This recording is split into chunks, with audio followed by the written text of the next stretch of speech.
আসসালামু আলাইকুম বন্ধুরা, আশা করি সবাই খুব ভালো আছেন এবং সুস্থ আছেন।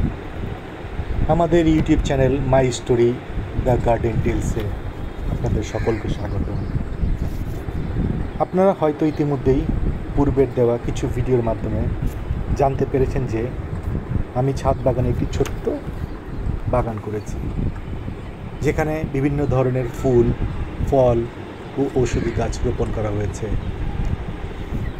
যারা পূর্বের ভিডিওগুলো দেখতে চান তারা চ্যানেলটি সাবস্ক্রাইব করে অবসর সময়ে ভিডিওগুলো দেখে নিতে পারেন। আমি ছাদ বাগানে পাশাপাশি আমার ছাদে কিছু পাখি, কবুতর এবং মুরগি পালন করে থাকি। আজকের এই ভিডিওতে আমি এই সকল পাখিদের সম্পর্কে আলোচনা করব এবং এরা আমার ছাদ বাগানের সৌন্দর্যকে কিভাবে বৃদ্ধি করেছে তা জানাবো।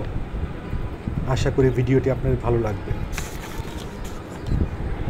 আজ থেকে 3 বছর আগে আমি ও আমার ছেলে আয়ান কাটাবন থেকে এক জোড়া অস্ট্রেলিয়ান ঘুঘু সংগ্রহ করি। বর্তমানে এই জোড়াটির পাশাপাশি আরও এক জোড়া ঘুঘু আছে আমার এই ছাদ বাগানে, যা প্রথমে সংগৃহীত ঘুঘুগুলো থেকে ব্রিডিং করা।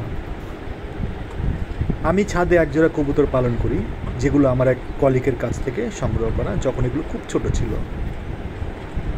আরও আছে আমার ছেলে আয়নের খুব পছন্দের 3টি মুরগির বাচ্চা, যা ওর স্কুলের সামনে থেকে ক্রয় করা, যখন এগুলোর বয়স ছিল মাত্র 7 দিন। এখন এগুলো বয়স প্রায় 2 মাসের কাছাকাছি। প্রতিদিন পাখিদের কিচিরমিচির শব্দ ছাদ বাগানের সৌন্দর্যে একটা ভিন্ন মাত্রা এনে দেয়। প্রতিদিন একবার করে তাদের দেওয়া খাবারগুলো এবং পানি চেক করে দেখতে হয়। পরিমাণ কমে গেলে রিফিল করে দেওয়া হয়, আর 1 থেকে 2 দিন পর পর ট্রেগুলো পরিষ্কার করে দিয়ে থাকি। পাখি এবং মুরগির বর্জ্যগুলো আমার ছাদ বাগানে গাছের সার হিসেবে ব্যবহার করি। এর ফলে আমার বাইরে থেকে খুব একটা বেশি সার সংগ্রহ করতে হয় না। এই পাখি, মুরগি এবং কবুতরগুলো প্রতিদিন গড়ে 50 থেকে 60 গ্রাম খাবার খেয়ে থাকে।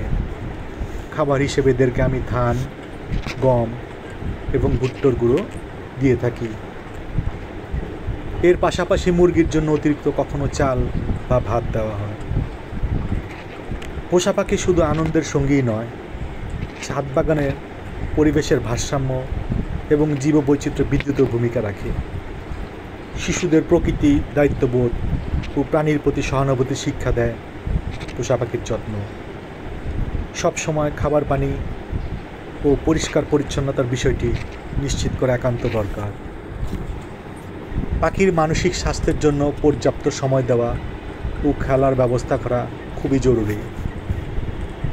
যদি এই ভিডিওটি আপনাদের ভালো লেগে থাকে তাহলে একটি লাইক দিন, বন্ধুদের সাথে শেয়ার করুন এবং আমার এই চ্যানেলটি প্লিজ সাবস্ক্রাইব করুন।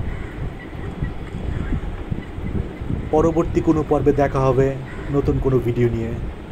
সুস্থ থাকুন, ভালো থাকুন আর আমার এই চ্যানেলের সাথে থাকুন। ধন্যবাদ। যদি আপনাদের কোনো কোশ্চেন বা ছাদ বাগান সম্পর্কে কিছু জানার ইচ্ছে থাকে বা পাখি পালার ব্যাপারে কিছু জানার ইচ্ছে থাকে, প্লিজ কমেন্টস করে জানাবেন। আবার দেখা হবে ইনশাল্লাহ। ভালো থাকবেন, সুস্থ থাকবেন এবং আমাদের জন্য দোয়া করবেন। ধন্যবাদ।